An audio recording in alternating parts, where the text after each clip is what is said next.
Hi everyone, in this presentation, I would like to share our work on instance segmentation, which is called DANCE, a deep attentive contour model. As a quick definition, instance segmentation is to simultaneously detect the bounding box, classify the object category, and segment its silhouette, just like the right image shows. Here is a possible taxonomy. We can consider two dimensions. The top-down pixel-based methods tend to generate bounding boxes for an image and compute the pixel-wise classification per region. The bottom-up methods tend to perform semantic segmentation first and distinguish each instance through embedding or clustering. Besides pixel, masks have another representation, which is contour. The contour representation is more parameter efficient, and it avoids the costly pixel mask upsampling. Usually, these methods will initialize an object contour and deform it into the real object boundary. Finally, the last quadrant still remains open for exploration. DeepSnake is a representative work for contour-based instance segmentation. Its process is like this. First, it generates the box, finds the center point to construct the diamond contour. Then it uses circular convolution to predict 4 extreme points and generates octagon. Based on this octagon, it finally regresses the per vertex offsets towards the object boundary. There are several limitations.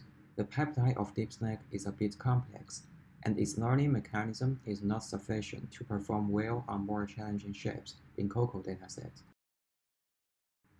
Thus, in this work we propose the Deep Attentive Contour model, which aims to improve the previous DeepSnake methods via 3 novel designs: the segment-wise matching, attentive deformation, and contour normalization.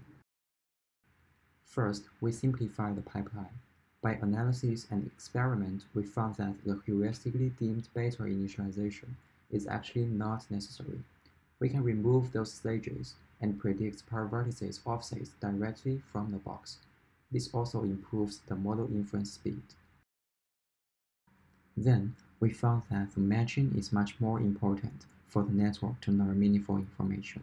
As you can see, starting from the heuristically generated octagon, the original matching produces severe interlacing, especially in the feeds area. However, directly using the box as initial contour and employing the segment-wise matching can produce much better learning offsets. The process of segment-wise matching is shown on the right. The key idea is to use the intersection points to break the error accumulation caused by the length differences of initial and target contour. The second design is attentive deformation. The network is to predict a global edge map, which is sampled and the values are used to modulate the offset prediction. This will help the learning to be more effective since it can focus more on those vertices that have not aligned with the boundary yet. In addition, we treat the prediction as a scaling factor of the current object size, so our normalized offset is computed as in this equation. This is numerically more stable and also make it more scale invariant compared to the previous method. Finally, inspired by Panoptic FPN, we fuse different layers from the feature pyramid before inputting it into the deformation module. Here is the ablation results of our designs. We are benchmarking on the same ResNet 50 backbone and the FCOS detector. We can observe about 4 AP improvement from our baseline method. Here is the quantitative comparison between our model and the other state-of-the-art methods. On COCO dataset, our model outperforms all existing contour-based methods and can perform comparably well to top pixel-based methods. And on SBD dataset, our model outperforms the predecessors by a large margin. Here are some qualitative results on COCO validation sets.